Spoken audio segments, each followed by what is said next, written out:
قرض ایک صحابی پہ بڑا چڑھ گیا تو حضرت عبداللہ ابن مسعود سے کہنے لگے قرضہ بڑا چڑھ گیا. فرمانے لگے تمہیں وہ دعا نہ سکھاؤں جو ہمیں نبی پاک نے سکھائی ہے. فرمایا اگر تمہارے اوپر پہاڑ کے برابر بھی قرضہ ہوگا تو اللہ تمہارے قرضے کا بندوبست فرما دے گا. پر مسئلہ یہ ہے دعائیں یاد کرنی پڑتی ہیں اور پڑھنی پڑتی ہیں. یاد کرنی پڑتی ہیں اور ہم ہیں تعویذ پہ لگے ہوئے کہ کچھ لکھ کے دے دیں تاکہ باندھ لوں. دعا سکھائی نبی پاک نے کیا فرمایا اللہم اکفنی بحلالک عن حرامک واغننی بفضلک عمن سواک. فرمایا یہ دعا مانگا کرو اے اللہ مجھے کفایت کرنے والا رزق عطا فرما اور مجھے حرام سے بچا اور مجھے اپنے فضل کے ساتھ دوسروں سے بے نیاز کر دے. یعنی اس کا سادہ ترجمہ یہ ہے کہ اللہ بندوں کا محتاج نہ کر مجھے اپنا محتاج. فرمایا یہ دعا پڑھو ادائے قرض کے لیے. ادائے قرض کے لیے یہ دعا پڑھو. اللہ تبارک و تعالی پہاڑ کے برابر بھی قرضہ ہوگا تو تمہیں اللہ اس سے نجات عطا کر دے گا. نبی پاک صلی اللہ تعالی علیہ وسلم نے ایک حدیث میں غصے کی دعا بھی بتائی ہے. ویسے میرے خیال میں لوگوں کو غصہ نہیں آتا. آج کل غصہ نہیں آتا. لوگوں میں تکبر آ گیا ہے. اپنے سے چھوٹے پہ غصہ آتا ہے, اپنے سے تگڑے پہ کیوں نہیں آتا؟ جس آدمی نے گلی پہ خیرات مانگنے والے پہ غصہ کیا وہ ایس ایچ او صاحب پہ کیوں نہیں کرتا؟ غصہ تو غصہ ہے نا, سب پہ ہونا چاہیے, لیکن بڑا سمجھدار غصہ ہے. غریب آدمی کو دیکھ کے غصہ آتا ہے, امیر آتا ہے تو غصہ نکل جاتا ہے. تو میں تو کہتا ہوں لوگوں کو غصہ, اگر تجھے غصہ آتا ہے تو مار دیوار کے ساتھ ٹکر تیرے غصے کی سمجھ آئے. یہ کس قسم کا غصہ ہے جو غریب پہ ہی ہاتھ اٹھا رہا ہے؟ تو خدا را خیال فرما. غریبوں کے حق میں بڑا غصہ, مجبوروں کے حق میں بڑا غصہ, ماتحتوں پر. اور اگر چودھری صاحب آ جائیں تو پھر بہانہ بنا لیتے, کہتے غصہ تو مینوں بڑا آیا سی, پھر میں کہا میرے گھر آیا ہے, پھر بہانہ بنا لیا. ایسے نہیں کرو. نبی پاک صلی اللہ علیہ وسلم نے دعا سکھائی بخاری میں. فرمایا جب غصہ آئے تو پڑھا کرو اعوذ باللہ من الشیطان. آتی ہے نا دعا ماشاءاللہ, اعوذ باللہ من الشیطان. جب غصہ آئے تو یہ والی دعا پڑھ لیا کرو. نبی پاک علیہ الصلوۃ والسلام نے ارشاد فرمایا کہ جب تمہارے بھائی کو چھینک آئے نا تو چھینک آنے والے کو کہنا چاہیے الحمدللہ. چھینک آئے اس نے کیا کہنا ہے؟ یاد ہو جائے گا کیا کہنا ہے؟ الحمدللہ. اور جو سنے اس نے کہنا یرحمک اللہ. کیا کہنا ہے؟ یرحمک اللہ, اللہ تجھ پہ رحم کرے. یہ پڑھنا ہے اس نے. حضرت عبداللہ بن مبارک رحمۃ اللہ تعالی علیہ نا دریا کے کنارے کھڑے تھے, کشتی سے اترے تھے ابھی اور وہیں کھڑے تھے. تو ایک آدمی, دو چار لوگ کشتی میں کنارے سے آپ کے پاس سے گزرے تو ایک کو چھینک آئی, اس نے کہا الحمدللہ. اب سنت ہے کہ جواب دو یرحمک اللہ, اللہ تیرے اوپر رحم فرما. جواب دینا تھا لیکن وہ کشتی تیزی سے گزر گئی. حضرت عبداللہ بن مبارک رحمۃ اللہ تعالی علیہ نے ملاح کو بلایا. فرمانے لگے اس کشتی کا پیچھا کرنا ہے. وہ کہنے لگا سواریاں بیٹھیں گی تو جاؤں گا. اس زمانے میں جو پوری کشتی کا ایک سائیڈ کا کرایہ تھا وہ 5 دینار تھا. فرمانے لگے تو نہ اس طرح کر, اسپیشل مجھے لے جا بٹھا کے. کیا لے گا؟ اس نے کہا 20 دینار لوں گا. فرمایا 20 ہی دوں گا. اس کشتی کا پیچھا کیا اور جس آدمی کو چھینک آئی تھی نا اس سے جا کے یرحمک اللہ کہا. اس نے جواب میں جزاک اللہ کہا. تو آپ فرمانے لگے میرا کام ہو گیا, واپس چل. ملا دنیا دار تھا, وہ سوچنے لگا. پہلے تو اس نے سوچا میرا کیا ہے, 20 دینار تو ان کے گئے ہیں. لیکن جب اترنے لگے نا تو 20 دینار دیے یا 20 درہم دیے. تو وہ کہنے لگا حضرت جی صرف ایک لفظ کہنے کے لیے آپ نے اتنا پیسہ خرچ کر دیا. فرمایا لفظ کہنے کے لیے نہیں, اپنے مصطفیٰ کی سنت ادا کرنے کے لیے, اپنے نبی پاک علیہ السلام کی سنت ادا کرنے کے لیے. یرحمک اللہ, اللہ تیرے اوپر رحمت کرے. کس طرح کا خوبصورت انداز سکھایا. دیکھیے ایک حدیث ترمذی شریف میں نبی پاک صلی اللہ علیہ وسلم نے فرمایا کسی بیمار کو دیکھ کے یا کسی مصیبت میں مبتلا آدمی کو دیکھ کے تم یہ دعا پڑھ لو تمہیں کبھی وہ مصیبت نہیں آئے گی. کیسی خوبصورت دعا ہے. کسی مصیبت زدہ کو بیمار کو دیکھ کے پڑھو تمہیں کبھی وہ مصیبت. الحمدللہ الذی عافانی مما ابتلاک بہ وفضلنی علی کثیر ممن خلق تفضیلا. اللہ تعالیٰ کا شکر ہے جس نے مجھے اس مصیبت سے عافیت دی اور اس بیچارے کو یا تجھے اللہ نے مبتلا کیا اور اللہ نے مجھے اپنی بہت ساری مخلوق پہ فضیلت دی ہے، یعنی اللہ نے مجھے بڑا اچھا رکھا ہوا ہے یار، میں تو الحمدللہ بڑا اچھا ہوں، دیکھو بیچارہ، یعنی یہ دعا بھی ہے اور اپنے اوپر شکر ادا کرنے کا ایک اعلیٰ حضرت فاضل بریلوی رحمت اللہ تعالیٰ علیہ کو نا گلے کے اندر چھوٹی چھوٹی 2 پھنسیاں نکل آئیں، تو اس زمانے میں طاعون کا مرض پھیلا ہوا تھا، ایک بڑے قابل حکیم کو لایا گیا، انہوں نے چیک کر کے کہا آپ کو تو طاعون ہو گیا ہے، فرمانے لگے چل دوڑ جا، مجھے طاعون نہیں ہو۔ اس نے کہا جناب یہ گلے پہ بنا ہوا ہے اور سب کو پتہ ہے آج کل پھیلا ہوا، فرمایا سب کو ہو سکتا ہے مجھے نہیں ہو سکتا، کیوں؟ فرمانے لگے ایک بندے کو طاعون ہوا تھا تو میں نے اسے دیکھ کے وہ دعا پڑھ لی تھی جو نبی پاک نے بتائی ہے، لہذا حضور کا فرمان ہے تو مجھے ہر بیماری آ سکتی ہے پر یہ بیماری آ سکتی۔ وہ شخص کہنے لگا جی منہ میں بھی گلٹیاں چلی گئی ہیں، کھول نہیں رہا، کیا ہوگا؟ اعلیٰ حضرت نے کالی مرچ منگوائی، اسے پیس کے زبان کے نیچے رکھا تو ساری بیماری دور ہو گئی۔ فرمانے لگے بلاؤ نہ ذرا اس حکیم کو جو کہتا تھا طاعون ہو گیا ہے، وہ تو صحیح ہوتا ہی نہیں اتنی جلدی۔ فرمایا ہر چیز بدل سکتی ہے پر میرے نبی کا فرمان نہیں بدل سکتا، میرے رسول پاک علیہ السلام کا فرمان نہیں بدل سکتا۔ تو عزیز دوستو، نبی پاک، اب بڑی خوبصورت بات آئی، ساری خوبصورت تھی، بڑی پیاری بات آئی، دنیا میں سب سے حسین چہرہ اللہ نے اپنے رسول کو عطا فرمایا ہے۔ نبی پاک کا چہرہ بھی حسین ہے، مکھ چند بدر شاہ شانی ہے، متھے چمک دی لاٹ نورانی ہے، کالی زلف تے اکھ مستانی ہے، مخمور اکھی ہے مد بھری، پیارا چہرہ ہے۔ حضور کا جتنا چہرہ پیارا تھا اتنے ہی حضور کے اخلاق بھی بڑے پیارے تھے۔ لیکن میرے نبی پاک علیہ السلام جب آئینہ دیکھتے، کیا دیکھتے؟ حضور جب آئینہ دیکھتے، ہمارے نوجوان بھی سارا دن آئینے کے آگے کھڑے رہتے، کبھی بال اس طرح کے بناتے ہیں کبھی اس طرح، تو میرا کئی دفعہ دل کرتا ہے کہ میں ان سے کہوں کہ تو آئینے کو کہہ رہا ہے جھوٹ بول، پر وہ کیسے بولے؟ تو کہہ رہا ہے آئینے کو کہ تو کیا سب سے پیارا تو ہی لگ رہا ہے، پر وہ کیسے بولے؟ اس نے تو سچ بتانا ہے۔ ان کو آئینہ جو دکھایا تو برا مان گئے۔ تو میرے عزیز یاد رکھیے گا، نبی پاک صلی اللہ علیہ وسلم بھی آئینہ دیکھتے، آئینہ دیکھنا حضور کی سنت ہے، کوئی سنت سمجھ کے آئینہ دیکھے گا تو ایک دفعہ دیکھنے پر 100 شہیدوں کا ثواب ملے گا۔ لیکن نبی پاک صلی اللہ علیہ وسلم آئینہ دیکھتے کیا کہتے؟ اللہم انت حسنت خلقی فحسن خلوقی، یا اللہ، یہ دیکھیں حضور نے ہمیں سکھایا ہے، یا اللہ جس طرح تو نے میری صورت اچھی بنائی ہے میری سیرت بھی اچھی بنا دے، یہ ہمیں سکھانے کے لیے دعا۔ یا اللہ جس طرح صورت اچھی بنائی ہے، جس طرح تو کہتا ہے نا اس دفعہ اس وقت دیکھ لو کپڑوں پہ کوئی داغ نہیں، تو دعا کیا کر باطن کے بھی اللہ داغ دور فرما دے، یہ والا سارا معاملہ بھی ٹھیک ہو جائے۔ آخر کی طرف آتا ہوں، فرمایا جب کھانا کھانے لگو تو دعا مانگو، اور ایک روایت میں فرمایا یہ دعا پڑھ لو، کھانے میں زہر بھی ہوگا تو تم پہ اثر نہیں کرے گا۔ کھانے پہ، ایسے میں بڑی تکلیف سے کہتا ہوں کہ آج بھی ہمیں کہنا پڑتا ہے کہ بہت سارے لوگ ایسے ہیں جو ابھی بھی کھانے سے پہلے بسم اللہ نہیں پڑھتے، یار بڑے افسوس کی بات نہیں؟ بڑے افسوس کی۔ حضور نے دعا سکھائی، میں یہ دعا پڑھو گے تو زہر بھی ہوگا تو اثر نہیں کرے گا، بسم اللہ الذی لا یضر مع اسمہ شیء فی الارض ولا فی السماء یا حی یا قیوم، جس کی برکت سے زمین و آسمان میں کوئی چیز بھی نقصان نہیں دیتی، اور اے اللہ اے ہمیشہ زندہ رہنے والے اور قائم رہنے والے۔ یہ نبی پاک علیہ السلام۔ اور ایک حدیث میں اور بھی دعا آئی ہے، بسم اللہ شریف تو خیر بخاری میں موجود ہے، مسلم میں موجود ہے، بسم اللہ والا برکت اللہ بھی ایک حدیث میں نبی پاک صلی اللہ علیہ وسلم نے ارشاد فرمایا، اور جب کھانا کھا چکے پھر کہا دعا مانگو، الحمدللہ الذی اطعمنا وسقانا وجعلنا من المسلمین، اللہ تعالیٰ کا شکر ہے جس نے ہمیں کھلایا بھی پلایا بھی اور مسلمان بھی بنایا۔ حضرت مرزا مظہر جانے جانا فرماتے ہیں کہ بارش ہوئی تھی تازی تازی، دلی میں تازی تازی بارش ہوئی تھی، ایک بابا لکڑی کے جوتے پہنے کھڑا ہوں، اللہ اللہ اللہ، اسی کسے دے کچھ بھی نہیں لگ دے، نہ کوئی ساڈا دردی۔ بابا مست ہو کے جا رہا، اللہ اللہ کرتا جا رہا۔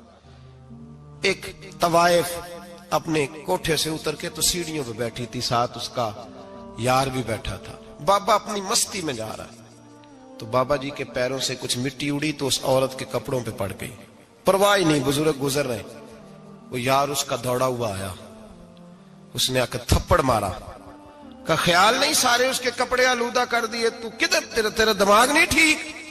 بابے نے نظر اٹھائی، کہا بیٹے میں نے دیکھا نہیں، چل اللہ تیرا بھلا کرے، تو نے بدلہ لے لیا۔ بابا جی چپ کر کے، وَإِذَا خَاطَبَهُمُ الْجَاهِلُونَ قَالُوا السَّلَامَ، چپ کر کے گزر گئے۔ ٹھنڈ کا موسم تھا، بارش تازہ ہوئی تھی، حلوائی دودھ کاڑ رہا تھا، اس نے بٹھایا بابا جی کو پھٹے پہ، پیالہ پکڑا، دوڑ کے آگے بڑھا، بزرگ آ گئے، آئیے بیٹھیے، دودھ کا گرم گرم پیالہ شکر ڈال کے دیا، بابا جی نے دودھ پیا، پھر نظر جھکی، پھر رنگ بدلا، کہنے لگے مالک تو کتنا بے نیاز ہے، کہیں تھپڑ مرواتا ہے، کہیں دودھ پلاتا ہے، تیری بے نیازی ہے نا، ادھر تھپڑ مروایا، یہاں دودھ پلایا، تو ہی جانتا ہے تیرے رنگ کیا ہے۔ ابھی بابا وہیں بیٹھا تھا، دوڑے آئے پیچھے سے لوگ، شور ہوا، بابے کو دبوچ کے وہاں لے گئے جہاں اس نوجوان نے تھپڑ مارا تھا، کہا تو اللہ کا بندہ ہے، اللہ کے بندے بد دعا تو نہیں دیتے، ہوا کیا؟ کہا تو نے بد دعا دی ہے؟ کہا نہیں دی، بات بتاؤ۔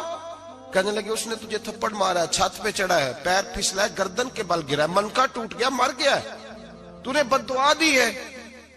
بابا جی کہنے لگے یار میں نے تو دوسرا لفظ بھی نہیں کہا، بھلا ہو کہہ کے گزرا ہوں، میں نے نہیں بد دعا دی۔ کہا تو نے دی ہے تبھی تو مر گیا، کہا نہیں دی۔ کہا بابا تو بزرگ آدمی ہے، سچ بول۔ تو بابا جی کہنے لگے سچ سنو، پھر میں آ رہا تھا، میرے پیروں سے مٹی اڑی، اس کے یار کے کپڑوں پہ پڑی، اسے برا لگا، اس نے مجھے مارا، جب اس نے مجھے مارا تو میں کوئی لاوارث تو نہیں تھا، جب اس نے مجھے مارا تو میں کوئی لاوارث تو نہیں تھا، مجھے دشمنوں نہ چھیڑو، میرا ہے کوئی جہاں میں ابھی پکار لوں گا، نہیں دور ہے مدینہ، اس نے مجھے مارا تو میں کوئی لاوارث تھا کہ میرا بدلہ کوئی نہ لیتا، اس نے مجھے مارا ہے تو میرے یار کو برا لگا ہے تو اس نے اسے مار دیا ہے، میری تو غلطی کوئی نہیں، یاروں کا جھگڑا ہے، یہ تو دوستوں کا جھگڑا ہے، یہ تو یاروں کا جھگڑا ہے، کوئی غلطی نہیں میری، کوئی غلطی نہیں، خش خش جنہ قدر نہیں میرا، اے میرے صاحب نو وڈیائیاں، میں تے گلیاں دا روڑا کوڑا، میں گلیاں دا روڑا کوڑا، میں نو محل چڑھایا ہے سائیاں، میں نو محل چڑھایا ہے سائیاں۔ فرمایا اس نے مجھے لاوارث سمجھا تھا کہ تھپڑ مار کے گزر جائے، میرا کو پوچھے گا ہی نہیں۔ میرے رسول پاک علیہ السلام کے بارے میں رب فرماتے ہیں ابھی میں تو تیرے ہوتے ہوئے کافر کو سزا نہیں دیتا کہ تو موجود ہے۔ یاد رکھیں حضرت فضیل بن عیاض فرماتے ہیں ایک جوان تھا، مسجد میں آیا، لوگوں سے کہنے لگا روٹی کھلاؤ، کسی نے توجہ نہ کی، اس نے کہا میں رب بتانے والا ہوں، میری طرف دیکھو تو صحیح، کسی شخص نے خیال ہی نہ کیا۔ پھر اس نے کہا یار تھوڑا سوچو، نمازیوں سے کہا، اہل علاقہ سے کہا، انہوں نے کہا تیری طرح کے بڑے درویش دیکھیں۔ مسجد کے محراب میں وہ رب کریم کا بندہ انتقال کر گیا، جب فوت ہو گیا نا، لوگوں کا مزاج ہے بیمار کو دوائی نہیں دیتے، جنازے پہ وقت پہ پہنچ جاتے، جب کوئی گر رہا ہوتا ہے تو سہارا کوئی نہیں دیتا، جب کوئی گر جاتا ہے ٹانگ ٹوٹ جاتی ہے تو تیمارداری کو زمانہ پہنچ جاتا ہے۔ اور بزرگ وہ نوجوان اللہ کا نیک بندہ مسجد کے محراب میں فوت ہو گیا۔ حضرت فضیل ابن عیاض کہتے ہیں امام صاحب نے اعلان کیا چندہ دو، کوئی لاوارث فوت ہو گیا، کفن دینا۔ چندہ کٹھا ہوا، کفن خریدا، جنازہ پڑا، عشاء کے بعد دفن کر کے آئے۔ فجر کی نماز کے لیے جب امام اور مؤذن مسجد میں آئے تو چیخیں مارنے لگے، تڑپنے لگے، دور دور تک آوازیں پھیل گئی، دنیا دوڑی آئی، کیا ہوا؟ کہنے لگے وہ جو تم نے کفن پہنایا تھا وہ یہاں پڑا ہوا ہے، اور دیکھو کفن پہ تحریر لکھی ہے۔ تحریر کیا ہے؟ عرش کے مالک نے فرمایا میرے دوست نے روٹی مانگی تم نے دی نہیں، اس نے تمہیں میرے قریب کرنے کے لیے اپنی طرف توجہ کرائی، تم نے کی نہیں، اور میرا یار تمہارے کفن کا محتاج تھا، سنبھال کے رکھو اپنا کفن، میں نے اسے جنت کا لباس عطا فرما دیا، سنبھال کے رکھو، یہ کوئی لاوارثوں کا ٹولہ ہے۔ یاد رکھیں جو وارث والے ہیں، وارث والے ان کا رنگ اور ہے، جو ماننے والے ہیں ان کا مزاج اور ہے، اپنی زندگی لاوارثوں کی طرح نہیں۔ اللہ تعالیٰ اپنے بندوں سے بڑی ہی محبت فرماتا ہے، بغیر طلب کے، بغیر دعا کے رزق، مال، اولاد، صحت، عافیت، دوست، احباب، ماں باپ، یہ سب نعمتیں اللہ بغیر طلب کے بندوں کو عطا فرماتا ہے۔ اللہ تبارک و تعالی اپنے بندوں کے حق میں رحمت والے فیصلے کرتا ہے، درگزر والا معاملہ فرماتا ہے۔ جگہ جگہ قرآن مجید میں اللہ تعالیٰ نے اپنے بندوں پر رحمت کرنے کا ذکر فرمایا ہے۔ ان اللہ یغفر الذنوب جمیعا، فرمایا بے شک رب تمہارے سارے ہی گناہ معاف فرما دے گا، تم نا امید نہ ہونا، وہ معاف کر دے گا تمہیں۔ قرآن مجید میں فرمایا ان اللہ بالناس لرؤوف الرحیم، بے شک اللہ اپنے بندوں پر بڑا ہی مہربان اور نہایت ہی رحم کرنے والا، رؤوف اور رحیم ہے، بڑا مہربان ہے، کرم فرماتا ہے۔ اللہ تعالیٰ اپنے بندوں سے بڑا جلد راضی ہو جاتا ہے، وہ اپنے بندوں کو بہت زیادہ مشقت میں نہیں ڈالتا، وہ اپنے بندوں سے اپنی نعمتوں کا بدلہ نہیں چاہتا، بہت سخت مشقت والی عبادتیں نعمتوں کے بدلے نہیں چاہتا، وہ بڑی جلدی رحم فرماتا ہے۔ ماں پیار کرتی ہے اپنے بچے سے، لیکن وہ ناراض بھی ہو جاتی ہے بعض چیزوں پہ، بعض معاملات اس کا دل بھی دکھاتے ہیں، بعض جگہ وہ رو کے یہ بھی کہتی ہے کہ تو نے میری محبت کا کوئی نتیجہ نہیں مجھے دیا، میری ساری کمائی تو نے ضائع کر دی۔ والد بہت ساری جگہوں پہ ناراض ہوتا ہے، شکوہ کرتا ہے، کہتا ہے میری بیماریوں کی، پریشانیوں کی، بڑھاپے کی، کمزوریاں کا سبب بیٹے تو ہی بن گیا، یہ ساری تکلیفیں تو ٹھیک ہو جائیں تو میری شاید عمر بھی بڑھ جائے، صحت بھی ٹھیک ہو جائے، میں زیادہ دیر جوان رہ سکوں۔ ناراض ہوتے ہیں ماں باپ، اسی طرح ماں باپ راضی بھی ہو جاتے ہیں،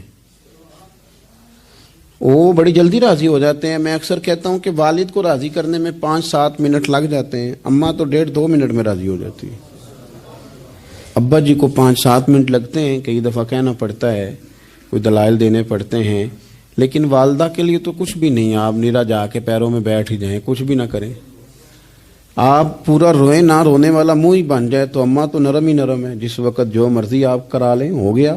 اللہ تبارک و تعالی بلا مثال و بلا تشبیہ سمجھانے کے لیے عرض کرتا ہوں، اللہ بھی بعض معاملات میں اپنے بندوں سے ناراض ہو جاتا ہے، وہ کہتا ہے میں تکبر کرنے والوں کو پسند نہیں کرتا، وہ کہتا ہے فسادی پسند نہیں ہیں، وہ فرماتا ہے کہ راہوں میں کجی کرنے والے پسند نہیں ہیں، وہ فرماتا ہے کہ بدعہدیاں کرو گے تو میں صبح قیامت تم سے سوالات کروں گا۔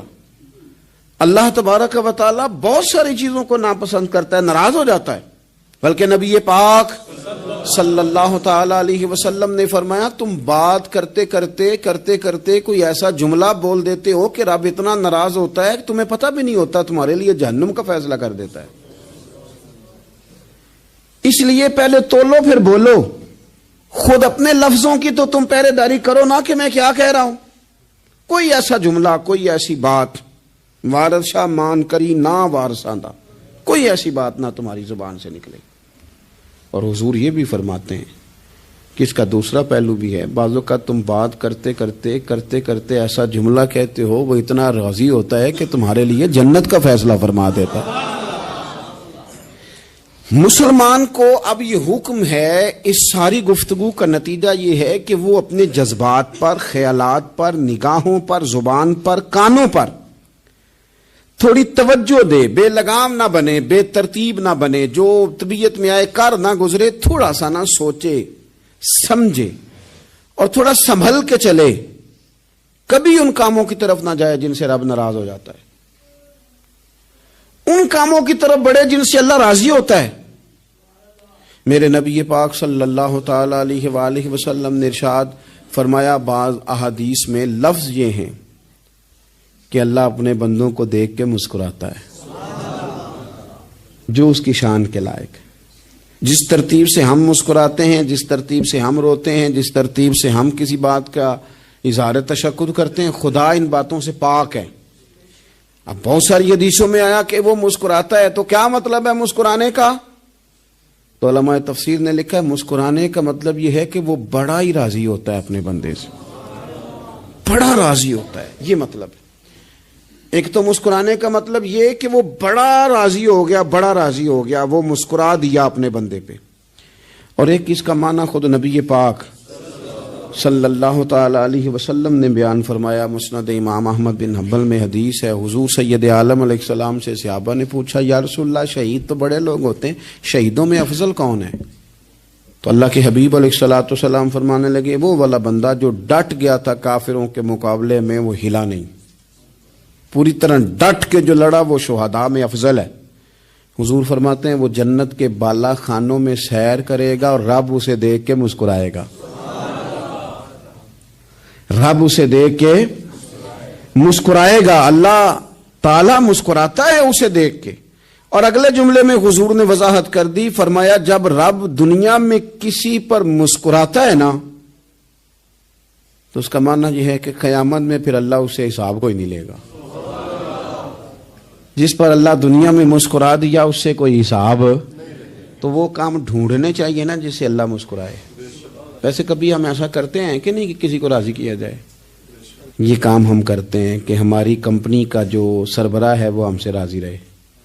جس ادارے میں ہم پڑھاتے ہیں اس ادارے کا بڑا ہم سے راضی رہے. یہ کرتے ہیں ہم, اس کے لیے کچھ نہ کچھ ہیلے بہانے ہم کرتے ہیں. برادری, قبیلہ, علاقہ, بستی, لوگ کسی طریقے سے ہمارے ساتھ مطمئن رہیں, کرتے ہیں نا یہ سارے کام. اس میں تھوڑی مشکل بھی ہمیں آتی ہے لیکن کرتے ہیں. کیا کریں, گھر میں بھی کئی دفعہ ایسا ماحول بنانا پڑتا ہے. چلیں ایک اور میٹھی مثال دیتے ہیں, زیادہ سمجھ میں آئے گی. چھوٹا بچہ خوش رہے, آپ اس کے لیے محنت نہیں کرتے. وہ چھوٹا ہے, اس کو خوش کرنا فرض ہے ابا پہ, لیکن وہ کہتا ہے کہ میں نے موٹر سائیکل لینا ہے. چھوٹا ہے, چلا ہی نہیں پائے گا, تو ابا پھر اسے راضی کرتا ہے, کہتا ہے بیٹے چھوٹا سائیکل لے لے, چل میں تجھے اڑانے والا جہاز لے دیتا ہوں. مقصود کیا ہے کہ اس کو ناراض نہیں کرنا, یہ روئے نہ, اس کا دل نہ ٹوٹے. ہو یارو سنو نا میں کیا کہہ رہا ہوں. اگر چھوٹے بچے کے لیے وہ چیزیں ڈھونڈتے ہو, میرے ابا جی نا اپنے نواسے کے لیے کھلونا لے کے آئے تو بچہ بڑا ہی کھیلا, تو ابا جی کہنے لگے لو پیسے پورے ہو گئے میرے. بچے کو پسند بڑا ہے نا, پیسے پورے کر چھڑے نے, دیکھو نا جی کتنا اس کو راضی ہوا ہے. تو انسان کیا کرتا ہے کہ کوشش کرتا ہے, چھوٹا بچہ بھی ناراض نہ ہو تو وہ چیزیں وہ ڈھونڈتا ہے کہ اس کو کیا پسند ہے. چاکلیٹ لے جاؤں, فلاں چیز لے جاؤں, آئس کریم لے جاؤں. تو ایک بچے کے لیے, گھر کے لیے, سربراہ کے لیے اتنی محنت کرتے ہو, تو وہ کام بھی ہمیں ڈھونڈ کے تلاش کرنے چاہیے نا جس سے رب راضی ہوتا ہے, اللہ راضی ہوتا ہے. بتاؤں وہ کون کون سے کام ہیں؟ نبی کریم صلی اللہ تعالی علیہ وسلم نے ارشاد فرمایا 3 لوگ ہیں جنہیں دیکھ کے رب مسکراتا ہے. یا رسول اللہ صلی اللہ علیہ وسلم وہ کون کون سے؟ تو محبوب فرمانے لگے ایک وہ بندہ ساری مخلوق سوئی ہے, آدھی رات ہے, رات کا پچھلا پہر ہے, اس نے اٹھ کے وضو کر لیا, مصلی پہ کھڑا ہو گیا خدا کی یاد میں. فرمایا اسے دیکھ کے رب مسکراتا ہے جو اس کی شان کے لائق ہے. مسکراتا ہے اللہ. یہ تو سونے کا ٹائم تھا, یہ تو گہری نیند آنے کا وقت تھا, رات کا پچھلا پہر. رات پوے تے بے درداں نو نیند پیاری آوے, تے درد منداں نو یاد سجن دی ستیاں وی آن جگاوے. اور ساون کی کالی راتوں میں جب بوندا باندی ہوتی ہے, وہ راتوں کو اٹھ اٹھ روتے ہیں جب خلقت ساری سوتی ہے. اللہ مسکراتا ہے. اور سننا میرے بھائی, میرے نبی پاک صلی اللہ تعالی علیہ وسلم فرماتے ہیں جب مسلمان نماز کے لیے صفیں بناتے ہیں نا, ترتیب لگ رہی ہوتی ہے, اب اللہ کی بارگاہ میں کھڑے ہوں گے, قیام کریں گے, رکوع کریں گے, سجود کریں گے. فرمایا جب مومن صفیں بناتے ہیں تو رب دیکھ کے مسکراتا ہے, مسکراتا ہے. کمال ہو گئے عروج بندگی کا, جب بندے کو دیکھ کے رب مسکرائے. خدا بندے سے خود پوچھے بتا تیری رضا کیا ہے, مسکراتا ہے. اور میرے نبی پاک علیہ السلام فرماتے ہیں جب مجاہد جہاد کے لیے صفیں سیدھی کرتے ہیں, آج تو یہ رب کے نام پہ مرنے ہی آ گئے, یہ صفوں میں کھڑے ہوں گے, ترتیب سے لڑیں گے, ترتیب سے گلا کاٹیں گے کافروں کا یا شہادت لیں گے. فرمایا جب جہاد کے لوگ صفیں بناتے ہیں تو رب انہیں دیکھ کے مسکراتا ہے. کتنے نصیبوں والا وہ بندہ ہے جسے دیکھ کے مسکرا دیا. او یار کبھی تیرا بیٹا تیرے سامنے مسکرائے نا چھوٹا, تو تیرا دل باغ باغ ہو جاتا ہے. تیری ماں بیمار کسی ایک دن صحیح طرح ہنس پڑے تو طبیعت خوش ہو جاتی. مجھے بتاؤ نا جس کا رب بھی اسے دیکھ کے ہنس پڑے, جو اس کی شان کے لائق ہے. کیا اس بندے کے نصیبیں ہیں, کیا اس کے مقدر ہیں. آپ اس مقام پر اپنے آپ کو لائیں. اب دیکھیں نا یہ حدیث آپ نے سن لی, اب ہم نے نا اس طرح صفحے نہیں بنانے جس طرح ساری دنیا, اب ذرا صفحے بھی شوق سے بنائیں گے. آپ ذرا تھوڑا سا شوق پیدا کریں گے, بھئی یہ تو میں وہ کام کرنے لگا ہوں جسے دیکھ کے رب مسکراتا ہے. نبی پاک صلی اللہ علیہ وسلم نے فرمایا جب کو بندہ توبہ کرتا ہے نا, ہم توبہ کا رٹا لگاتے ہیں، یا اللہ میری توبہ، یا اللہ. اور توبہ کا تو مطلب یہ ہے کہ پچھلے گناہوں سے پکی توبہ، آج کے بعد یہ غلطی نہ کرنے کا پکا وعدہ. تو نے ساری شب برات رو کے گزاری ہے، بتا سویرے جھوٹ جوڑنے کا ارادہ ہے تیرا؟ آج کے بعد رشوت تو نہیں نہ لے گا، ملاوٹ تو نہیں نہ کرے گا، یہ توبہ ہے. اور اگر سارے کام اسی طرح کرنے تو پھر یہ توبہ کا رٹا ہے، تو جتنا مرضی لگاؤ. حضرت علی بن ربیعہ رضی اللہ تعالیٰ عنہ فرماتے ہیں میں مولا علی کے ساتھ تھا، مقام حرہ کی طرف جا رہے تھے، حضرت علی نے ہاتھ اٹھا کے دعا مانگی ہماری تعلیم کے لیے، ورنہ حضرت علی ہم صحابہ کو محفوظ عن الخطا تو مانتے ہیں نا. ہاتھ اٹھا کے کہا اے اللہ ہمارے گناہ بخش دے، تیرے علاوہ کوئی معاف کرنے والا نہیں. اور پھر حضرت علی آسمان کی طرف دیکھا اور دیکھ کے نا حضرت علی بن ربیعہ کو تو مسکرائے.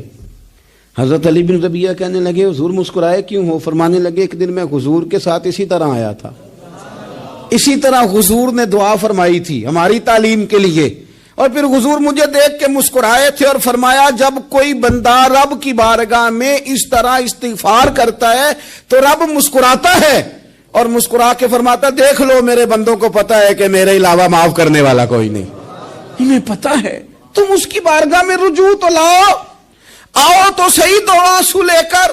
اقبال کہتے ہیں کہ موتی سمجھ کے شان کریمی نے چن لیا، قطرے دو گرے میرے ار کے انفال کے.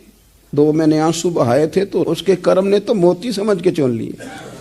سنو نا حضور اس استغفار کو، اللہ کو یار رات کو توبہ کر کے سونا چاہیے ہمیں. کچھ غلطیاں ہم کرنا نہیں چاہتے پر ہم سے ہو جاتی ہیں، کچھ دل ہم توڑنا نہیں چاہتے پر وہ ٹوٹ جاتے ہیں، ہماری مجبوری ہوتی ہے ٹوٹ جاتے ہیں. رات کو اس کی بارگاہ میں ہاتھ باندھ کے کشکول طلب دراز کر کے خوب استغفار پڑھنا چاہیے کہ مالک بندے ہیں نا کیا کریں، نفس کا ساتھ ہے، دنیا کا ساتھ ہے، خواہشات نفسانیہ، مالک معاف کر دے. درد سے توبہ، رسم نہ ہو، کہانی نہ ہو، لفظ نہ ہو، جملے نہ ہو، اور جناب ایسے لوگوں کے بیچ بڑے ہاتھ باندھ کے اور بڑا کوئی ضرورت نہیں. آپ اکیلے اپنی چارپائی پہ بستر کے اندر منہ دے کے بھی درد سے کہیں گے نا معاف کر دے تو وہ تو مہربانی بڑا ہے. میرے نبی پاک صلی اللہ علیہ وسلم مثال دیتے ہیں، فرمایا ایک آدمی صحرا میں جا رہا، صحابہ سے حضور خطاب کر رہے ہیں، فرمایا ایک آدمی صحرا میں جا رہا تھا، اس نے اپنی اونٹنی پہ کھانا پانی پیسے ہر چیز رکھی ہوئی تھی. صحرا تھا بہت بڑا، درمیان صحرا کے گیا تو تھوڑا سا سستانے کے لیے آرام کرنے کے لیے اونٹنی سے نیچے اترا. اب اس نے اونٹنی کی لگام، اونٹنی کی نکیل اپنے سرہانے کے نیچے رکھی، ہاتھ کے ساتھ پکڑی اور سو گیا. تھوڑی ہی دیر کے بعد جب اس کی آنکھ کھلی تو دیکھا اونٹنی غائب ہے. صحرا میں وہ پیدل نہ آگے جا سکتا ہے، نہ پیچھے جا سکتا ہے، نہ دائیں نہ بائیں، کھانے کو روٹی نہیں، پینے کو پانی کا قطرہ نہیں، تھوڑا ادھر بھاگا ادھر بھاگا، تھک گیا. کریم محبوب فرماتے ہیں وہ پوری طرح نڈھال ہو گیا اور مایوس ہو گیا، معاذ اللہ. مایوس ہو کے دوبارہ اسی جگہ آ کے لیٹ گیا جہاں پہلے لیٹا تھا. انتظار کرنے لگا کہ اب موت ہی آئے گی، آخری وقت ہے، اب نہ میں پیدل یہ صحرا کراس کر سکتا ہوں، نہ پیچھے جا سکتا ہوں، نہ کھانا ہے نہ پانی ہے، سوائے موت کے کوئی سہارا نہیں. حضور فرماتے ہیں وہ رستے میں دوبارہ لیٹ گیا. اچانک اس نے رخ بدلا تو اونٹنی سامنے کھڑی تھی. حضور نے صحابہ سے پوچھا بتاؤ نا اسے بھلا کتنی کو خوشی ہوگی؟ یا رسول اللہ جسے نئی زندگی مل گئی ہے. آپ دیکھیں نا سارے ڈاکٹروں نے کہہ دیا کہ اس کے تو گردے معدہ جگر ہر چیز ختم ہے، گھر لے جاؤ خدمت کرو، ہر طرف پریشانی ہے. وہ بندہ بھی سمجھ گیا ہے کہ آخری وقت آ گیا، کل جاؤں پرسوں جاؤں، تیاری ہو گئی، سب لوگ آ گئے، باہر والے بھی آ گئے. یہ ماحول ایک عجیب رنگ اختیار کر گیا. اچانک ایک ڈاکٹر نے آ کے کہا نہیں غلطی لگ گئی تھی. مجھے بتائیے انداز کیا ہوتا ہے؟ بغیر دوائی کے بندہ اٹھ کے کھڑا نہیں ہو جاتا. او میں تو بچ گیا ہوں. نبی پاک صلی اللہ علیہ وسلم فرمانے لگے اس کی اونٹنی مل گئی، بتاؤ بھلا اسے کتنی خوشی ہوگی. یا رسول اللہ وہ تو دوبارہ دنیا میں آ گیا.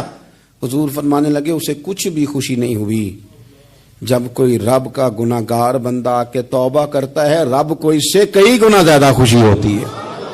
میرا بندہ آ گیا ہے، میرا بندہ آ گیا ہے، میرے گھر آ گیا.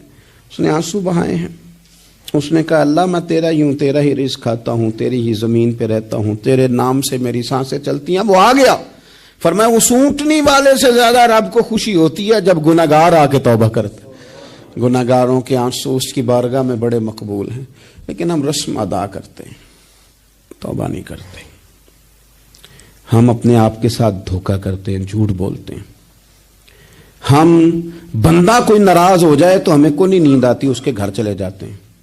ہم اپنے سارے رشتوں کو، تعلقات کو مینٹین کر کے رکھنے کے عادی ہیں۔ ہمیں پتہ ہے کہ وہاں میں نہیں جا سکا تو بیٹا بھیجتا ہوں، فلاں شادی پہ میں نہیں جا سکا تو بھتیجا بھیجتا ہوں، بھائی بھیجتا ہوں۔ ہر تعلق کا ہم نے خیال رکھا کوئی روٹھ نہ جائے۔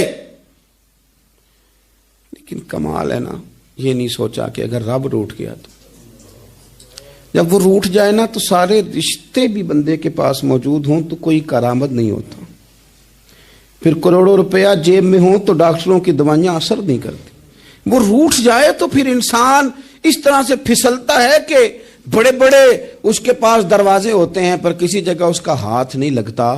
خدا را خیال کریں، دنیا روٹتی ہے تو روٹھ جائے، رب رسول ناراض نہ ہونے پائیں، اس کا خیال کریں۔ حضور فرماتے ہیں وہ مسکراتا ہے، اسے خوشی ہوتی ہے جب کوئی اس کا بندہ اس کی طرف رجوع کرتا ہے۔ میرے عزیزو، رسول پاک صلی اللہ تعالی علیہ وسلم نے ان لوگوں کے تذکرے کیے جنہیں دیکھ کے رب مسکراتا ہے۔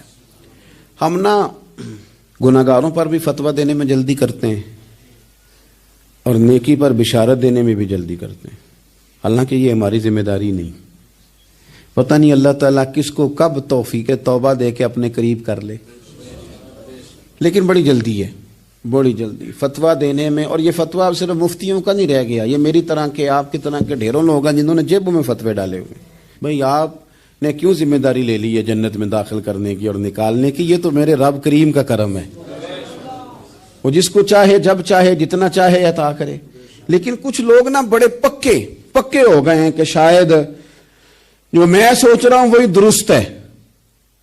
کبھی کبھی کچھ چیزیں عجیب بھی ہوتی ہیں، لہذا خدا کی رحمت پر بھروسہ کر کے بات کرنی چاہیے، اپنی مرضی کے فتوے نہیں داغنے چاہیے۔ وہ دیکھو جی فلانا بندہ یوں کر رہا ہے، آپ کو پتہ ہی نہیں پوری بات کا، آپ کو علم ہی نہیں پوری بات کا۔ حضرت بہاءاللہ نقشبند بخاری رحمت اللہ علیہ فرماتے ہیں میں حج کرنے گیا تو وہاں میں نے ایک آدمی کو کروڑوں کا کاروبار کرتے دیکھا تو میرے دل میں خیال ہے یہاں بھی اللہ اللہ کرنی چاہیے تھی، دنیا داری کر رہا ہے۔ لیکن فرماتے ہیں حج سے فارغ ہوئے تو میں نے دیکھا وہی بندہ سارا کچھ رب کی بارگاہ میں خیرات کر رہا ہے، اور سینکڑوں غریب حاجی ہیں جن کو پورے پورے خرچے دے رہا ہے۔ تو میں نے وہیں اپنی سوچ سے توبہ کی کہ میں کہاں تھا۔ بڑی جلدی کھڑے نہ ہو جائیں۔ حضرت حسن بصری رحمت اللہ تعالی علیہ ارشاد فرماتے ہیں کہ میں دریا کے کنارے گیا تو وہاں میں نے ایک شخص کو دیکھا، وہ اپنی ایک خاتون کی گود میں سر رکھ کے بیٹھا اور قریب ایک بوتل بھی پڑی ہے۔ میرے دل میں معاذ اللہ خیال آیا کہ دیکھو کس انداز میں ایک عورت کے ساتھ یہ ہے، اور پاس بوتل بھی پڑی ہے، جانے شراب ہے۔ کہتے میں سوچ ہی رہا تھا کہ اچانک ایک کشتی آ رہی تھی دریا میں، وہ ہچکو لے کھائے، کشتی میں 4-5 لوگ تھے، وہ دریا میں ڈوبنے لگے۔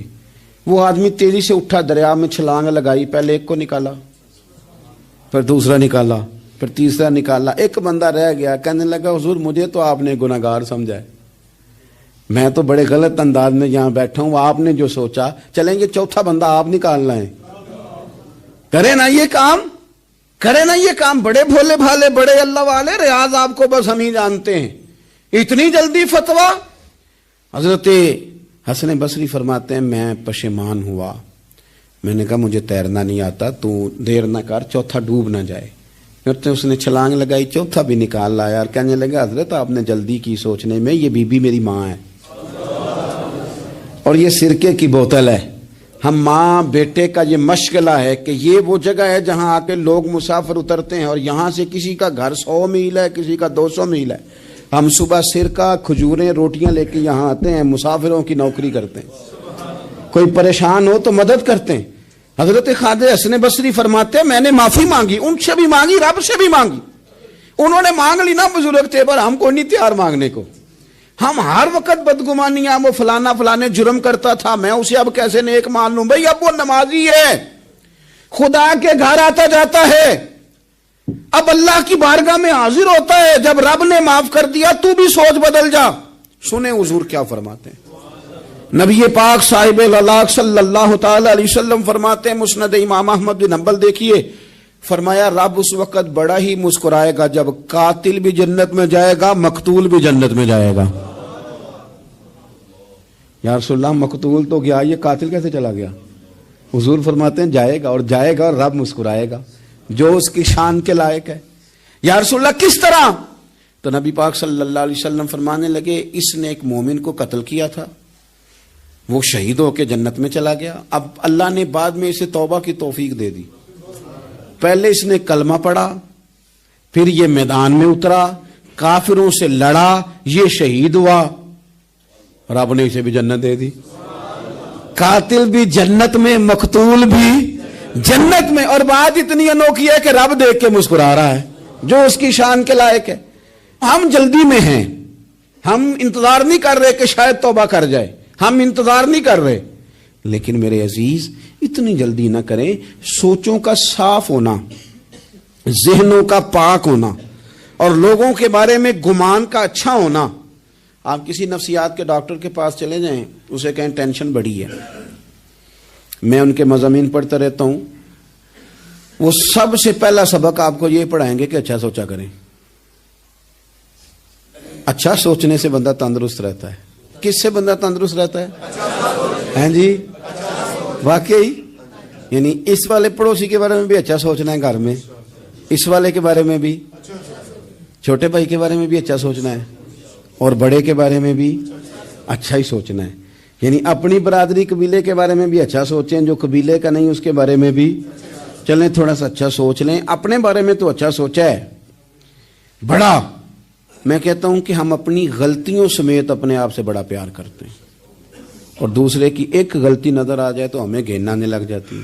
آپ جلدی نہ کریں، مالک نے موقع دیا ہے بندوں کو، نہ وہ کسی کا رزق چھین رہا ہے، نہ سانسیں چھین رہا ہے، وہ اپنی زمین پہ چلنے بھی دے رہا ہے، رہنے بھی دے رہا ہے، تو جب اس نے موقع دیا ہے آپ بھی تھوڑا موقع دیں۔ اللہ بڑا کریم ہے، دروازے کھولے گا، اس کے بندے اس کی بارگاہ تک پہنچیں گے۔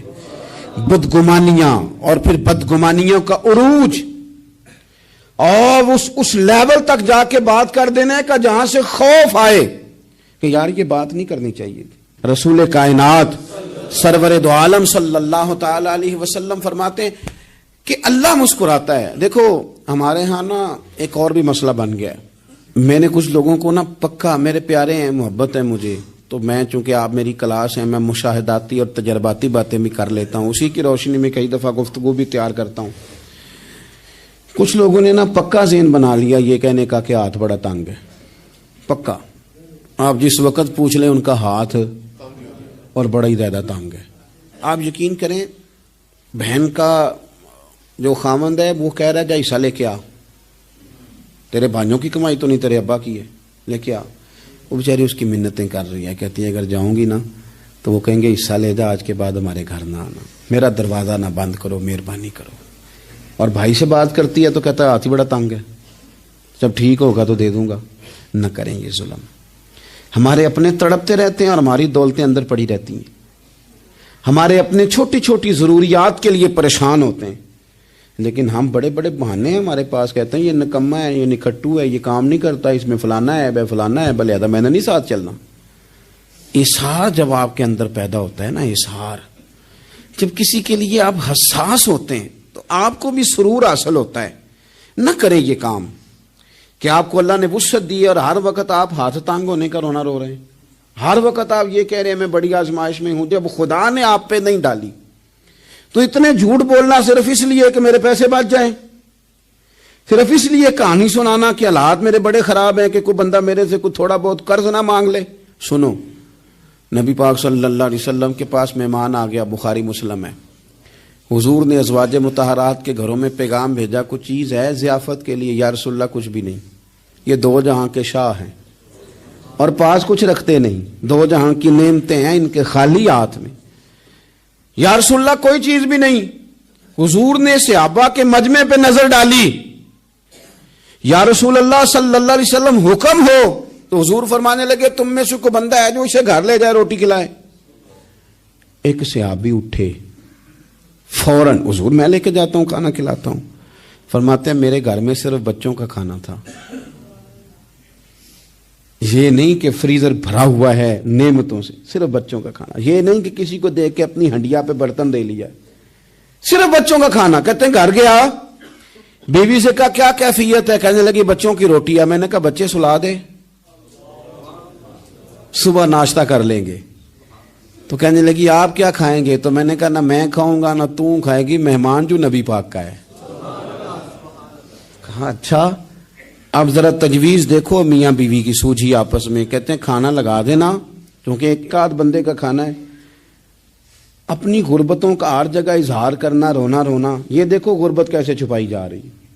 اس کو کہا نہیں کہ چل تو تھوڑا رحم کھا، تو آیا ہے تو تھوڑا رحم کھا، یہ نہیں کہا اٹھ کے نا تو کھانا رکھنا اور اٹھ کے نا چراغ ٹھیک کرنے کے بہانے بجھا دینا. ہم دنیا والوں کے سامنے کیوں اپنے دکھ بیان کریں؟ ہم جو کہیں گے رب رسول کی بارگاہ میں کہیں گے. تو نا چراغ ٹھیک کرنے کے بہانے. اہلیہ اٹھی، کھانا دینے کے بعد چراغ ٹھیک کرنے کے بہانے بجھا دیا. خامد بھی ہاتھ چلاتے رہے، بیوی کبھی برتن رکھتی کبھی اٹھاتی. پتہ چلے کہ کھانا کھا رہے ہیں، کھانا کھایا جا رہا ہے. کہتے ہیں مہمان پیٹ بھر کے کھانا کھا گیا. یہ کام ہوا رات کے اندھیرے میں. اس وقت ہوا جب چراغ بھی بند تھا، اس وقت ہوا جب کوئی دیکھنے والا نہیں تھا، کسی پڑوسی کو بھی خبر نہیں تھی. فرماتے ہیں صبح کے اجالے میں اس مہمان کو لے کے مسجد نبوی میں نے قدم رکھا تو نبی کریم نے فرمایا رات جو تم نے کام کیا ہے نا اسے دیکھ کے میرا رب بڑا مسکرایا ہے. اللہ بڑا مسکرایا ہے. اللہ تر دامنی پہ شیخ ہماری نہ جائیے، ہم دامن نچوڑ دیں تو فرشتے وضو کریں. یہ شان ہے صحابہ کی. نبی کریم علیہ السلام نے فرمایا رب رات مسکرایا تیرا یہ انداز دیکھ کے، اور اس نے قرآن نازل کیا وَيُؤْثِرُونَ عَلَىٰ أَنفُسِهِمْ وَلَوْ كَانَ بِهِمْ خَصَاصَةٌ. کچھ لوگ وہ ہیں جنہیں بڑی بھی ضرورت ہو تو دوسروں پر اثار کر دیتے ہیں، قربانی دے دیتے ہیں. رب مسکرایا ہے. اندر پیسے رکھے ہوئے ہیں، اندر پیسے رکھے ہوئے ہیں، اور بہن آ کے منت کر رہی ہے کہ بھائی حالات بڑے خراب ہیں، تھوڑی سی مہربانی کر. تو کہتے ہیں بہن پردہ یہ ہے بس. کیسے بتاؤں تجھے حالات، تجھے کیا بتاؤں کام کتنی مشکل سے چلتا ہے. یہ پردہ یہ بس. بہرحال اگر تو نے کہا ہے نا 50,000 تو میں زیادہ نہیں کو 20 کو دے دوں گا تجھے، وہ بھی خاصی نیکی کر کے، وہ بھی بتا سکھا کے. رات اماں پہ علیحدہ سے احسان چڑھاؤں گا، ابا پہ علیحدہ سے چڑھاؤں گا کہ تمہاری بیٹی کے ساتھ تعاون کر رہا ہوں. سارے علاقے کو ویسے ہی بتاؤں گا. اور وہ غریبنی بیچاری 20,000 لے کے گھر گئی ہے، پھر سفارشیں کر رہی ہے کہ مہربانی کرو. میں نے ایسے بھی دیکھے ہیں جو پہلے بیوی کو پکڑاتے ہیں تو دے، اس لیے کہ پھر وزیر اعظم تو ڈنڈا نکال لے گا تو بڑا مشکل ہو جائے گا پھر گھر میں رہنا. لہذا وہ یہ تو آگے لگ. یہ کیا لہجہ ہے آپ کا؟ یہ تو کسی کو بھی دیں تو چھپا کے دینے کا حکم ہے. کسی کو بھی دیں تو ہمیں حکم یہ ہے کہ سیدھے ہاتھ سے دینا ہے، الٹے کو خبر. اور یہ جو بالکل ہی اپنے ہیں ان پر تو پردہ پوشی آپ کے لیے ویسے ہی ضرورت تھی. میرے عزیز رب مسکراتا ہے. میرے نبی پاک علیہ السلام نے یہ اعمال ہمیں بتائے جن پر اللہ مسکراتا ہے، خوش ہوتا. اور بعض لوگوں کو حضور نے نامینیٹ کیا. حضرت سعد بن معاذ رضی اللہ تعالیٰ عنہ عظیم صحابی تھے. یہ وہ خوبصورت صحابی ہیں جن کے جنازے کو کندھا میرے نبی پاک نے عطا فرمایا. حضور نے کندھا عطا فرمایا. کمال ہو گئی. نرخ بازار محبت کا انوکھا ہی ہو گیا. خود خریداروں میں شامل آ کے مولا ہو گیا. حضور نے کندھا دیا. حضرت سعد بن معاذ رضی اللہ تعالیٰ عنہ کا جب جنازہ اٹھا ان کی والدہ رو پڑی، بڑے درد سے روئی. ماں تھی نا، ان کی آواز جب حضور تک گئی تو نبی پاک نے فرمایا آنسوؤں کو روک لے، آواز کو کم کر لے. تیرے بیٹے کی تو جب روح پرواز ہوئی ہے تو رب مسکرایا ہے. جس کے آنے پہ رب راضی ہو مسکرا دے جو اس کی شان کے لائق ہے. یہ تو وہ لوگ ہیں کہ جن کے جانے پر نا رب، وہ کسی نے کہا تھا کہ میرے مرنے پہ ہر سو شور مچ جائے گا، دیکھو گے میرے مرنے پہ ہر سو شور، تمہیں پتہ چل جائے گا جب ہم جائیں گے. میرے مرنے پہ ہر سو شور مچ جائے گا، دیکھو گے. اور کہنے الوداع سرکار خود تشریف لائیں گے. اور درویش کہنے لگے بعد مرندے مکھڑا میرا ہو جاوے جے تازہ، پھر سمجھ لینا محبوب میرے نے آن پڑے ہے جنازہ. اور عاشق کا جنازہ ہے ذرا دھوم سے نکلے اور محبوب کی گلیوں سے ذرا گھوم کے نکلے. فرمایا کہ ان کے تو جانے پہ رب کریم. اور حضور نے ایک دعا بھی دی. حضرت ابو طلحہ، حضرت طلحہ رضی اللہ تعالیٰ عنہ صحابی تھے، ان کا وصال ہو گیا تو حضور نے دعا بھی دی. فرمایا یا اللہ جب میرا طلحہ آئے نا تو اس سے مسکرا کے بات کرنا، یہ تجھ سے مسکرا کے بات کرے جو تیری شان کے لائق ہے. تو اللہ تعالیٰ غائب درجے راضی ہوتا ہے. ایک دفعہ پھر بات دہراتا ہوں، جو میدان میں ڈٹ کے شہید ہو رب اسے دیکھ کے مسکراتا ہے جو اس کی شان کے لائق. جو توبہ صحیح کریں، سچی کریں، رب انہیں دیکھ کے مسکراتا ہے جو اس کی شان کے لائق ہے. جو نماز کے لیے صفیں بنائے رب انہیں دیکھ کے مسکراتا ہے. جو جہاد کے لیے صفیں بنائے رب دیکھ کے مسکراتا ہے. جو لوگ صبح پچھلے پہر اٹھ کے عبادت کریں رب انہیں دیکھ کے مسکراتا ہے. اور جو کبھی کبھی بھوکے رہ کے دوسروں پر قربان کر کے اثار کر دیں رب انہیں دیکھ کے مسکراتا ہے. بہت بڑی فضیلت ہے. اللہ ان سارے کاموں میں سے کسی ایک کام پہ ہمیں بھی لگا دے تاکہ یہ بڑی فضیلت اللہ تعالی ہم گناہگاروں کے حصے میں بھی فرما دے. آخر دعوانا ان الحمدللہ رب العالمین.